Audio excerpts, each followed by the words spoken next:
Welcome back to part 6 of 10 for the new Technician Trials. Stage 36 is a nice change of pace from the usual multiple enemy stages. The single enemy stages are usually a lot easier and can be cheesed by using status ailments such as Dizzy or Forget. Fortunately, we will not need to rely on ailment RNG for the clears and can be cleared comfortably as long as your units are built well and have enough HP. For part 1, we will be facing off against Alice. Notable characters for this part will be Marion and Tropical Closer. If you have them, it can make your life a lot easier. Otherwise, we will be using Yuki and Wanda as our blast damage dealer.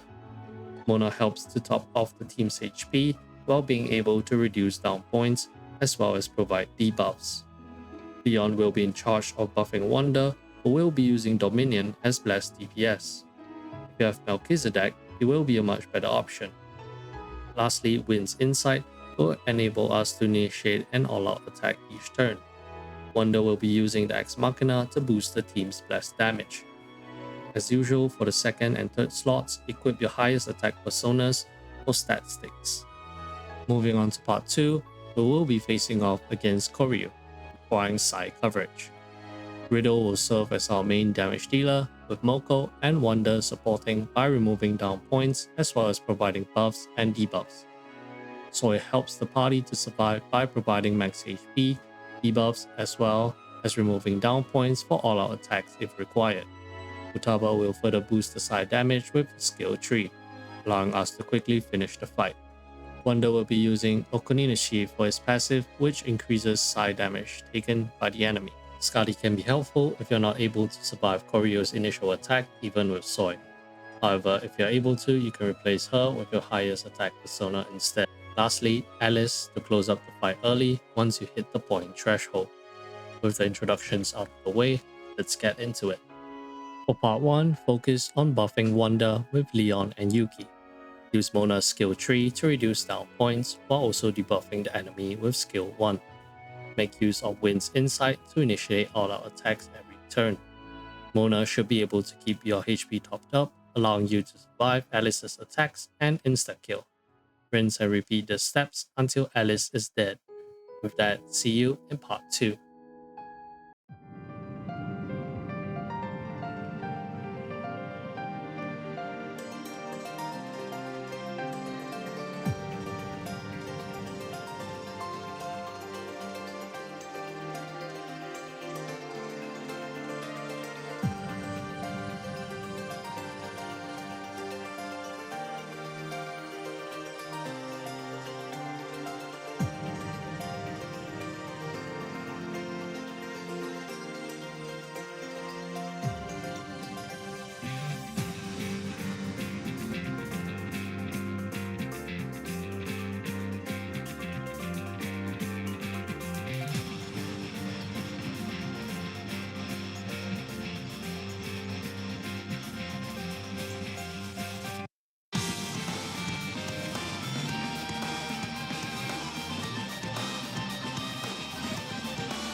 When fighting Koryu, you need to understand his attack patterns.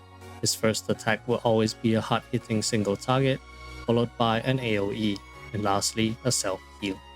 Start off the fight by using Soi's skill tree first. This ensures that your characters survive the first attack. Ideally, you want him to hit Soi, or else his follow-up AoE attack might kill your other party members, even though they managed to survive the first attack. You can play it safe however, and use Scotty to hopefully inflict it with Dizzy.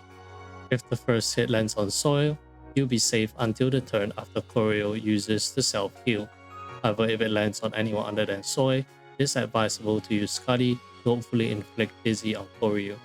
If it all goes smoothly, you have 3 turns of uninterrupted damage dealing window, which hopefully is enough for you to take it down. Make use of the second turn to buff Haruna, prepare for the big damage turn after Futaba uses her skill tree. I made the mistake of using Haruna's highlight here, instead save it until the next turn after Futaba's skill tree.